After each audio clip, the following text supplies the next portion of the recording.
feeling like a bad or broken person, or believing that you are the reason why something bad has happened to you. Procrastinating or taking a lot of time to do something so to get it absolutely right. Thinking that nobody feels the way you do or has experienced the things you have. Feeling different or less than others, as if you are not worthy of good things. Struggling to accept the good or believe in others' love or interest in you. Minimizing the harm done to you by an abusive relationship. Feeling you cannot do anything right or achieve what you would have liked in life. Staying in a broken relationship for not believing you could do better. Being in denial about how you feel or doing your utmost to hide your true emotions so as not to be judged by others. Feeling used, taking things personally, immediately believing something is your fault, you have done something wrong when others are not as friendly or polite as you would have liked or expected. Not being able to take criticism objectively, feeling not good enough immediately after making a mistake, or not being able to fulfill expectations. Using labels of negative connotation to describe yourself and your behavior, such as stupid, ugly, fat, etc. Having the habit of analyzing your own performance, what you have said and done, in order to identify mistakes or errors in your judgment. Whew, that's a long list. Who can relate to some of those things? Who could, I mean, right? It's like, whoa, that's part of the reason why I shared it, so you could start to relate, because if you don't relate to the content, you're going to tune out, right? It's not going to really help you very much. So that is sort of the anatomy of core shame and how it shows up. Depression and anxiety. So it's the most toxic of all emotions, and it is at the core of depression and anxiety. Okay. Now that we understand what it is, and you kind of get a sense of, when you get triggered in those ways that I just named, you might it's so important that we start to separate out shame from truth, because shame and the inner critic are really intimately woven together. And oftentimes we take the voice of inner criticism or the inner judge to be truth. And so by being clearer in your identification of how core this shame might operate for you, it's the first step in being able to create some distance from it. Like, wow, this thing just happened. I just got this email, and I'm reading all kinds of things into the tone, and my feeling is that I've really done something wrong. Wow, well, maybe this is shame. Maybe this is it. This is and then you can just take a moment and pause once you identify that that's what's going on for you. It takes awareness. That's why all of us get to be meditating every day, so that we're building the muscle of awareness, so that we're not just letting these things sort of slip under the radar and hijack our lives, because we're in the driver's seat, y'all. Right? I was talking to a client the other day, and he was like, I'd introduced this concept. He has some addiction, we all have addictions, and he's got some one in particular, and that we were working with together. And I pointed this out, and noticed it in him, and wanted him to really get more aware of how it was showing up for him. And then he started to feel ashamed about the fact that he had the shame. And, that's just obviously more of the same problem. So just so many of us have this kind of underlying buzz of not enough. It's like an underlying current of something's wrong with me.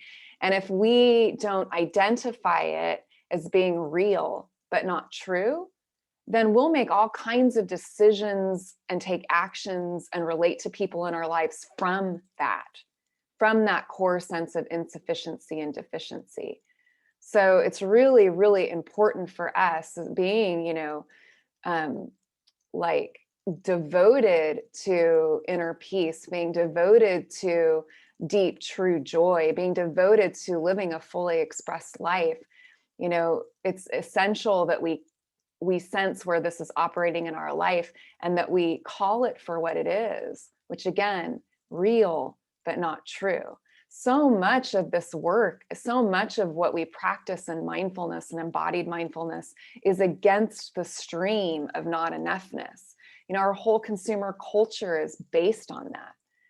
You know, we're not enough as we are. We have to get okay by, you know, winning favor with other people, by having all of the stuff, by, you know, getting Botox, by, you know, making sure that our bodies look a certain way, by maintaining a certain appearance to others, you know, and so all of this stuff comes from shame. So there's nothing to be ashamed of about having this emotion. And it's dangerous. It's dangerous to let it hijack our lives.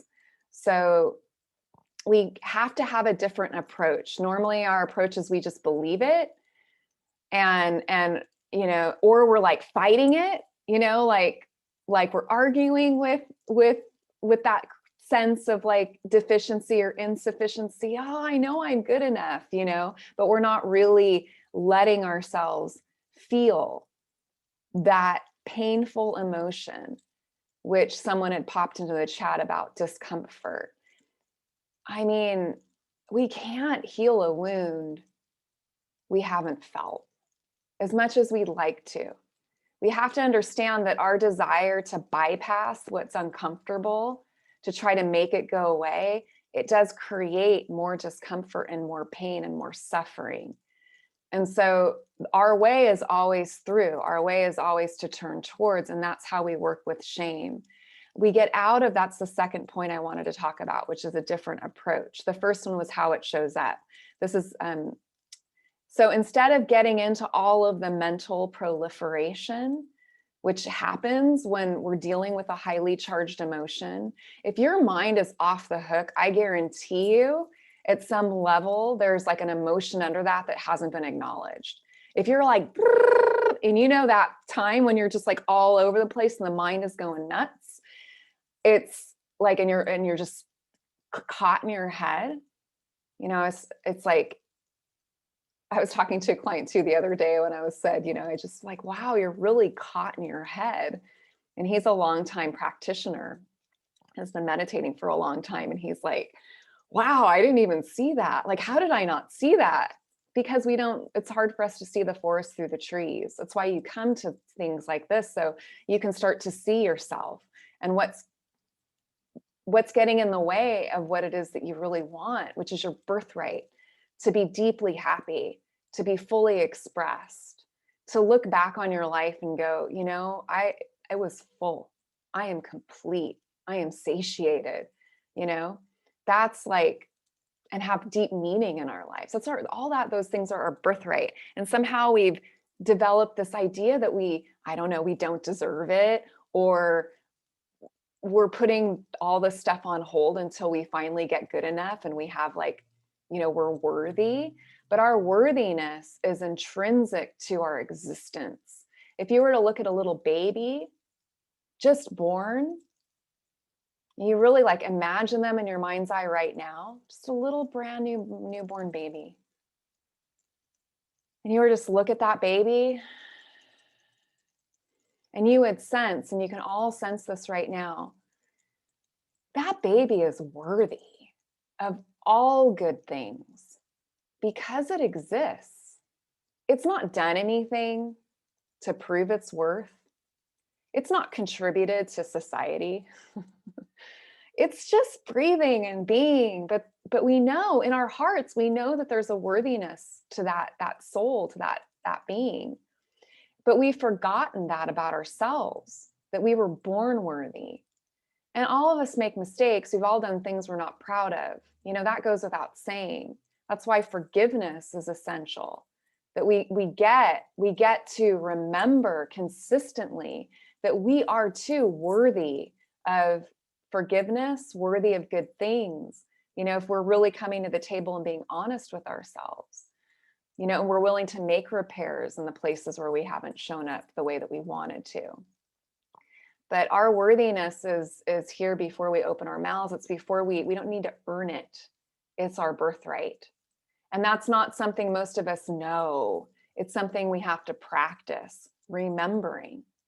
And the more that we drop beneath all of the chatter of the thinking mind, which again, you know, this is all coming to dealing with number 2, which is a different approach. Get out of your head and let yourself, like in that moment when you notice that there's been like shame been brought up, like today, you're going to have a moment maybe when you notice that something's up, you know, notice how it feels in your body.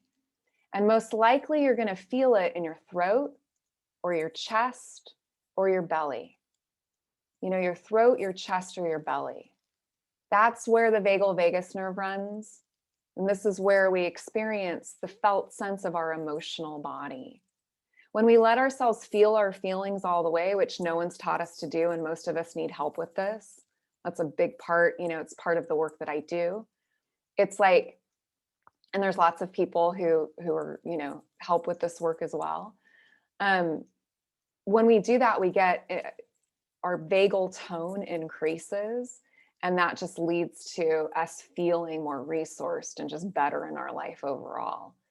But if we're constantly getting caught in our head and we're not tending to the feeling in the body, we've just pushed the snooze button on our birthright. And so notice how it feels in your body when you get triggered and label it. Oh, maybe this is shame, or this must be shame. And then just notice how it is to name it, right? To name it for what it is rather than believing it to be the truth. Get some distance from it. And then the last thing, step number 3, is to offer compassion. It's like, what compassion? You know, you've heard this word all the time. It's a powerful thing though, because compassion isn't just like rainbows and unicorns. Compassion acknowledges that there's pain in life. And I'm willing to be with my own pain. And as I'm more willing to be with my own pain and recognize it as just part of being human, not anything I've done wrong, not my fault. It's not my fault, but it matters. Then I'm better able to, then that's compassion. That is the heart of compassion. And it opens our heart to, you know, all of humanity actually, because there isn't a person alive who has not experienced this and who doesn't experience it. It is at the root of so much that ails us, but again, no one wants to talk about it. Shame needs secrecy to live. And so another piece of medicine when we're releasing shame is to share it with another person. Share it with somebody who you know isn't going to try to fix you. Share it with somebody who is a good, you know, who you can trust, who's good at listening and not judging. And most people, they don't want to hear about it, right? Because like, you know, most, not professionals, but like most of our friends and family and such, the reason that they don't want to hear it, or they might try to fix you when they hear you talk about this thing that you go through that's hard, is because it's just terrain they haven't dealt with in themselves. And so why would they be able to deal with it with you? You know, they haven't even acknowledged it themselves. So it's kind of scary actually. And then there's this need to like shut it down. But there are people, there are friends. Sangha is really important. That's why we come together in this community. This is a Sangha that we meet every week, and we come together to support each other on the path and to, you know, really truly see each other as we are without judgment. You know, this is the essence of mindfulness.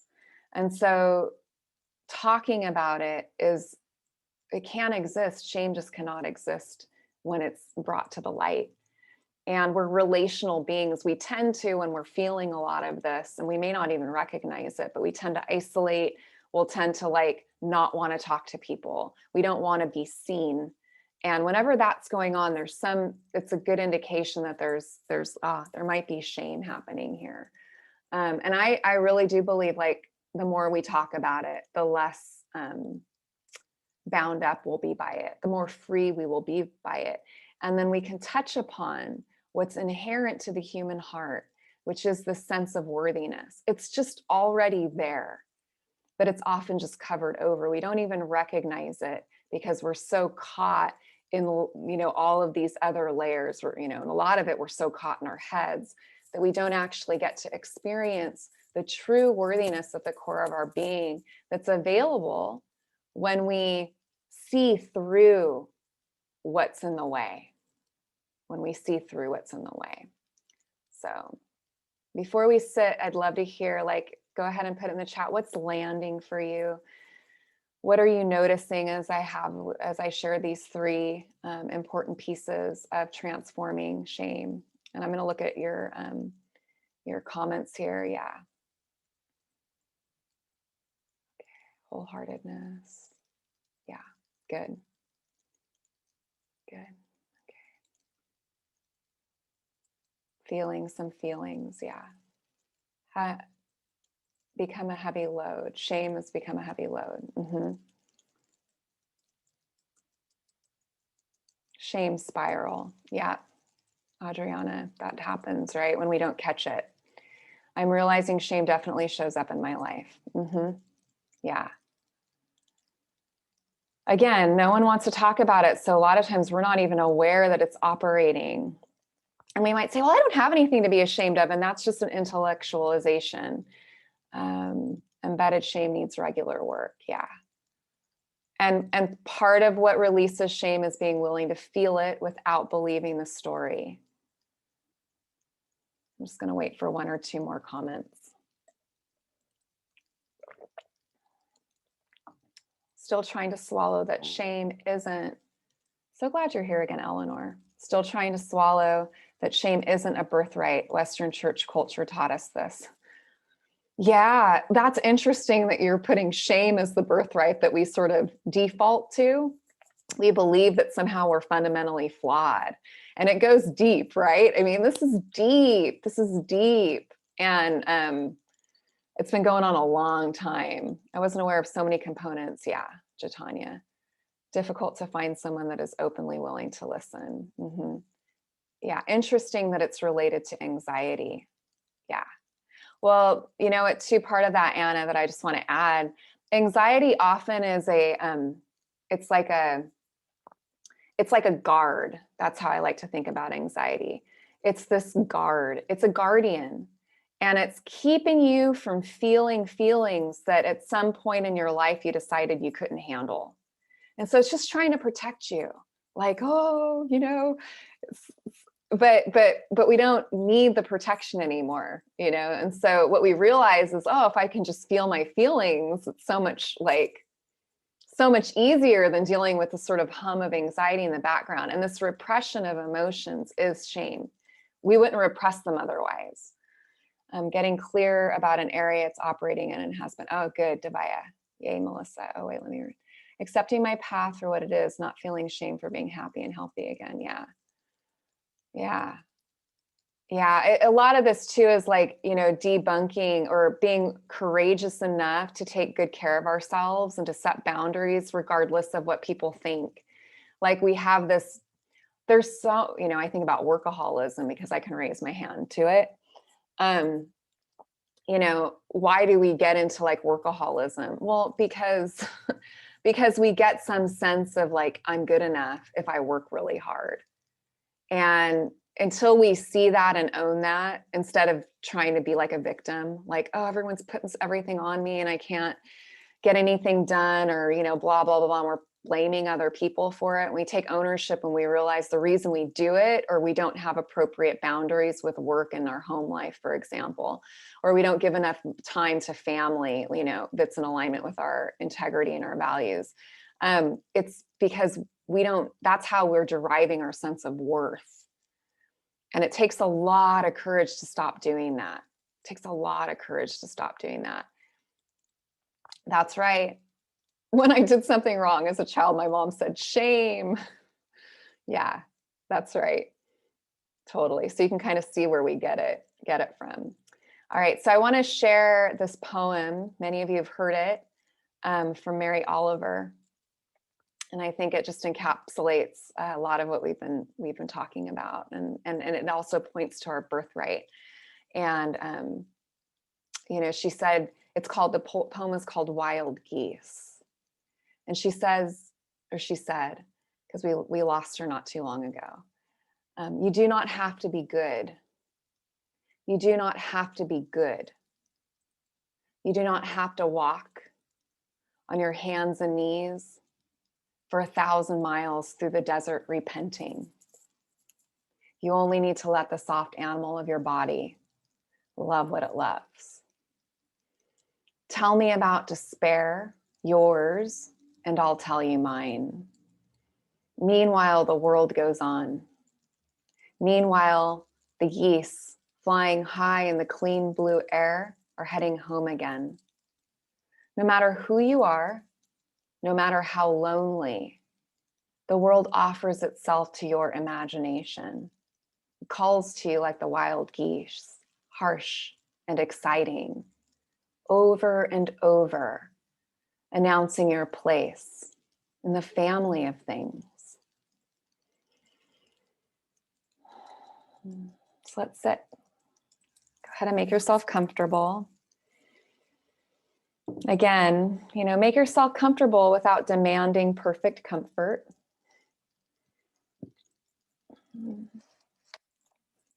If you're sitting on a chair, it's helpful to have your feet on the floor. And it's helpful to have your back away from the back of your chair, unless your back is hurt, and you just need that support. We never want to be in a posture in meditation that is painful for the body.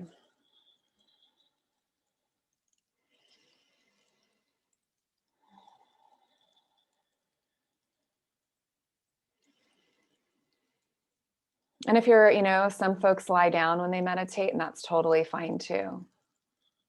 You just want to be careful to stay alert. Meditation cultivates this quality of alert. It's like an alert rest. It's a deep rest, but we're still aware and brightly aware. Let's just take 3 deep breaths, and we'll hold at the top of our inhale. So breathing in and hold, sip in a little bit more breath. And release.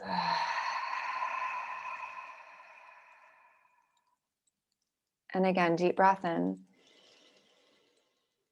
Hold, sip in a little bit more. Let it go. Like letting air out of a tire. You can let the sound out too if you like.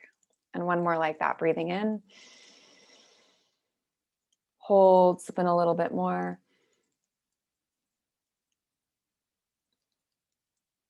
And release.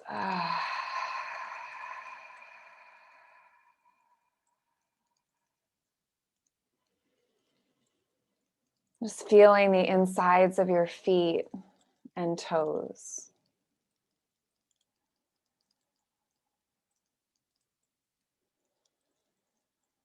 And then your ankles.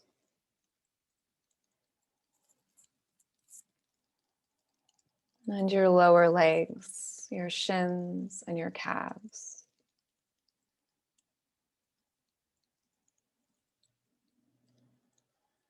Feeling your knees.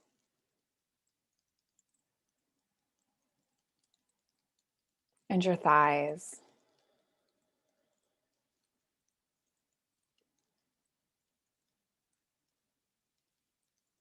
And your hips.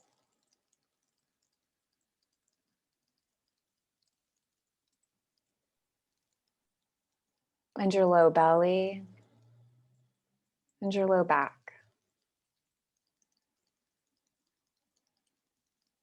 Pelvic bowl.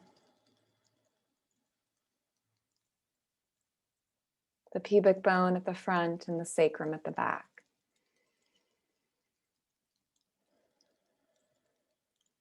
Sense that you can breathe into a soft belly.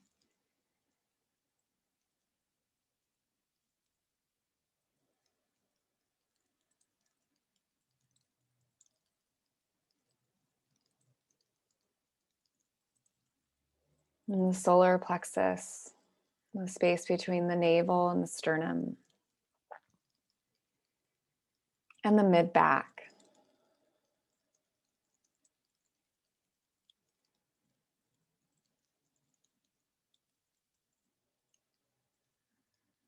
And the chest and the upper back. The whole inside of these areas. And your shoulders and your upper arms and your elbows and your forearms and your wrists and the insides of your hands and the insides of the fingers and the tips of the fingers, inside of the throat,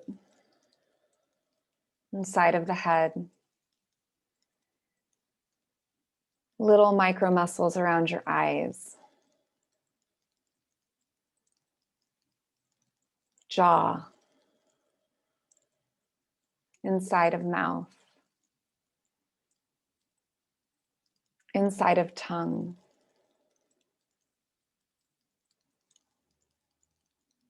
Now the whole body all together, the belly breathing.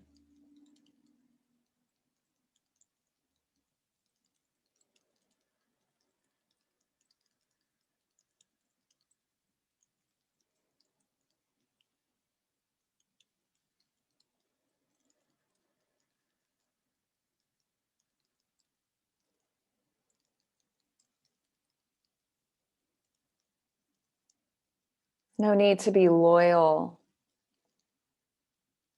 to planning or rehashing or rehearsing or comparing or criticizing or judging.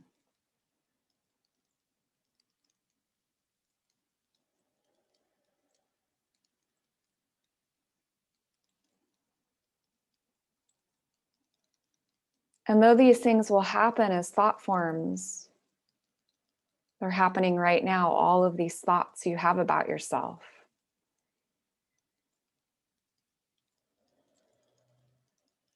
We stay more loyal to our breath,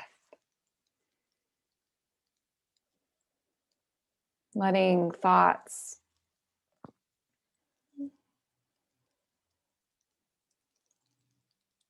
starve a little bit, not feeding them with our attention, feeding the breath instead, and the felt sense of just being all the way in your body.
No need to wait for what's next.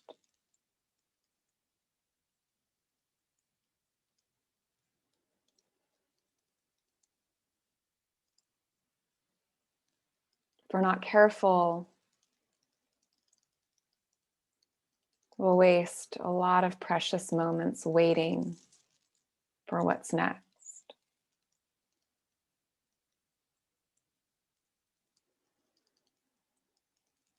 you notice yourself sort of leaning into the end of the meditation, the end of the breath, the end of the day, if you find yourself leaning into something you're excited about, or what's to come in some future that hasn't arrived, name that as suffering and come back to breath.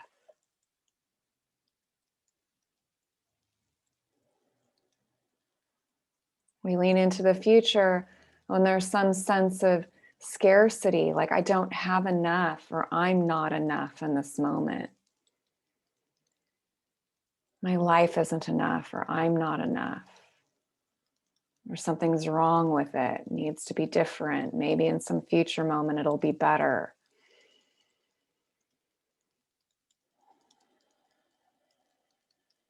Come back to this. Just this. Just this breath. Just this sound. Just this sensation. Just this emotion.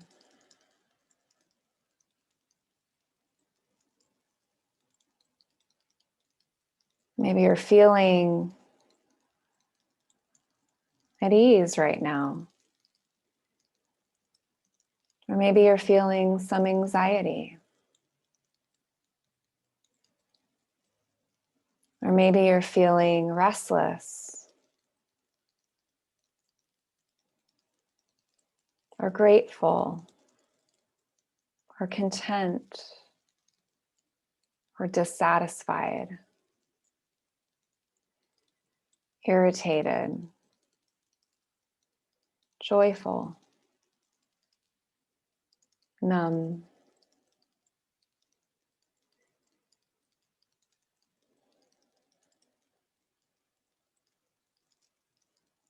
happy.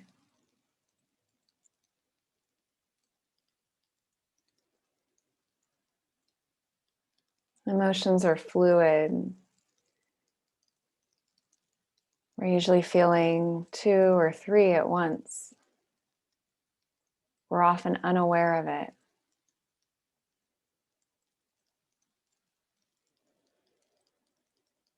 So whatever emotions you're feeling, whether they're comfortable or uncomfortable,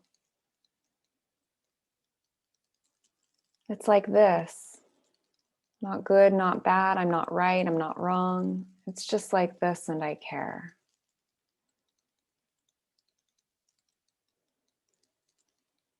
What does it feel like to care? Let this be a moment of waking up. Your heart's capacity to care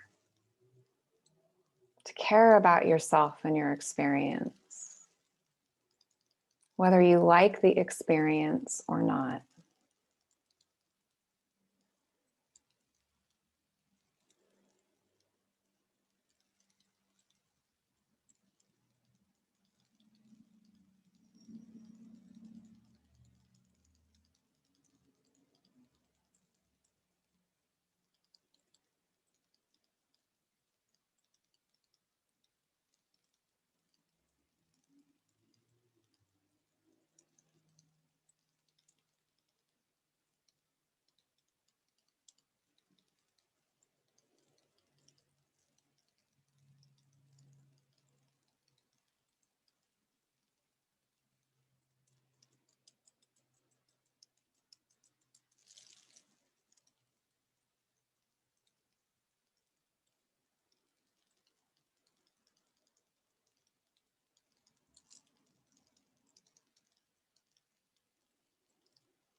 You don't need to fix anything.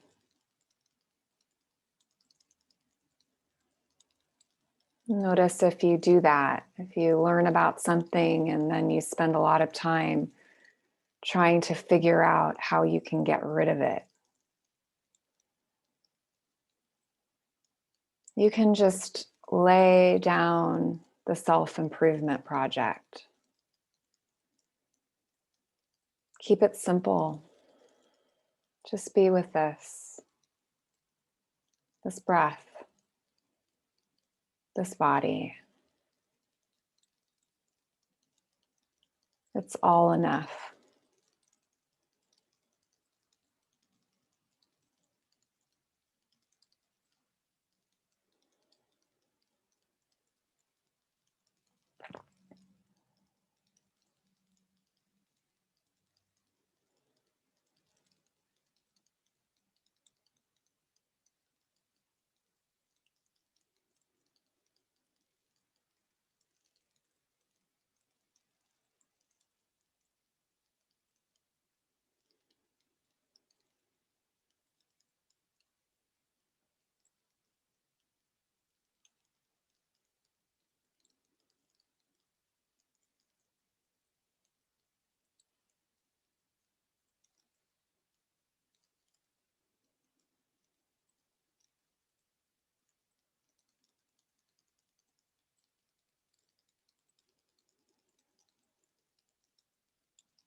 And if something starts to get tight, which is normal, it happens as we're like releasing, the body knows how to release the residue of stress. We often experience that as like a tightening up. Just relax.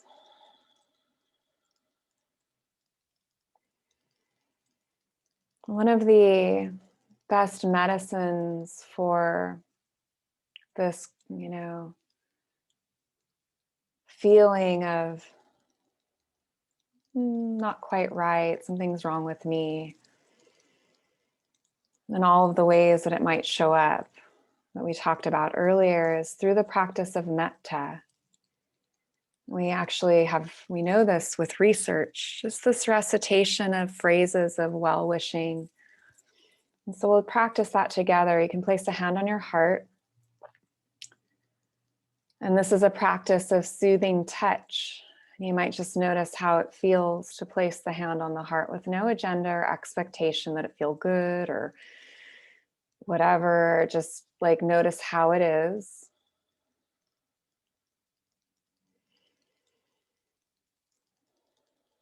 And then to really feel into your heart space, like from the inside out, we're going to chant the blessings of metta for ourselves, for those that we love, and then for all beings everywhere. And we're going to chant each phrase 3 times. Feel free to join me when you get the rhythm of the chant. May we be filled, I'm going to start with I. May I be filled with loving kindness. May I be well. May I be peaceful and at ease. May I be happy. May I be filled with loving kindness. May I be well. May I be peaceful and at ease. May I be happy. May I be filled with loving kindness. May I be well. May I be peaceful and at ease. May I be happy. May you be filled with loving kindness. May you be well. May you be peaceful and at ease. May you be happy. May you be filled with loving kindness. May you be well. May you be peaceful and at ease. May you be happy. May you be filled with loving kindness. May you be well. May you be peaceful and at ease. May you be happy. May we be filled with loving kindness. May we be well. May we be peaceful and at ease. May we be happy. May we be filled with loving kindness. May we be well. May we be peaceful and at ease. May we be happy. May we be filled with loving kindness. May we be well. May we be peaceful and at ease. May we be happy.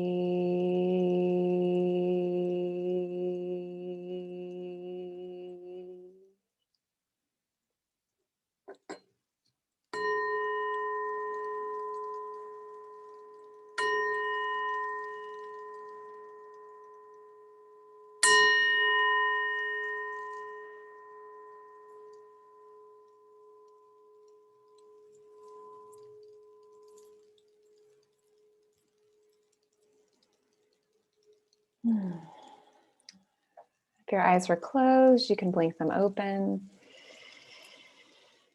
A few things I want to mention before we close the circle here, the Sangha. One is that chant, the rhythm of it, all that I learned from a teacher called Tuere Salas. There are some yoga teachers here in the house. If you do share that chant with any of your students, please do reference her. She's who I learned it from.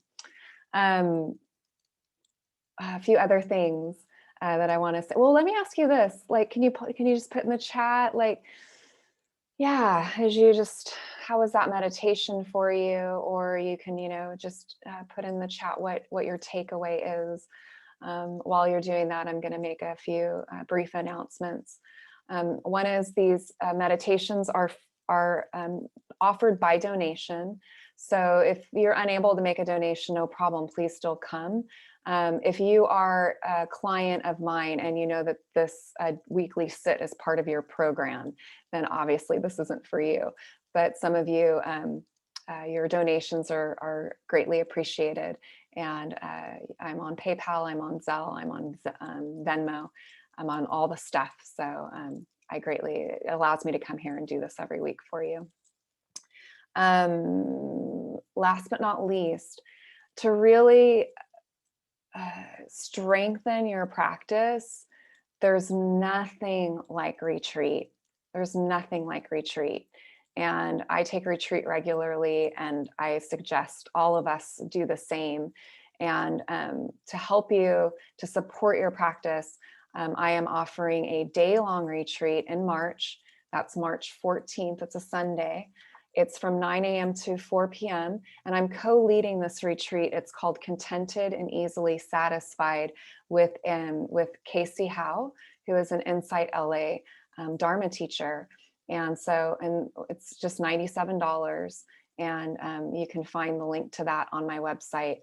It should be in your emails too, if you're on my email list. So please, if you're here, you'll get a lot out of that. I would love to see you there, contented and easily satisfied. I'm going to go back and read your comments now. Let me see. So sorry, but I'm having some audio issues. Oh, Param, I did see him here. So happy to feel peaceful, challenging, but important. Thank you. Yeah, I need another hour of loving kindness meditation today. Thanks, Marlene. When I did something, oh yeah, okay, so I read that one. I came across you by total accident today, and it was the best hour I've spent. Ah, good to hear it, Tina. I love Tina's badass phone. It was cracking me up when I was seeing that. Thank you for giving me a laugh. Your song brings a sense of peacefulness. I will keep this chant in my mind and heart today. Great. Thanks, Marlene. All right, loves, sending you so much love and many, many blessings. You can just take a look at the virtual meditation hall, at those who are on video and those who aren't, and just sending everyone just from your hearts. And we're just sending each other metta, metta, metta, metta. Be well, be well. And I'll see you next week. Sending you so much love and many blessings. Namaste. If you want to take yourself off mute, you can. Bye, Melissa. Namaste, everyone. Namaste. Namaste. Bye. all. Namaste. Bye, everybody. Thank you.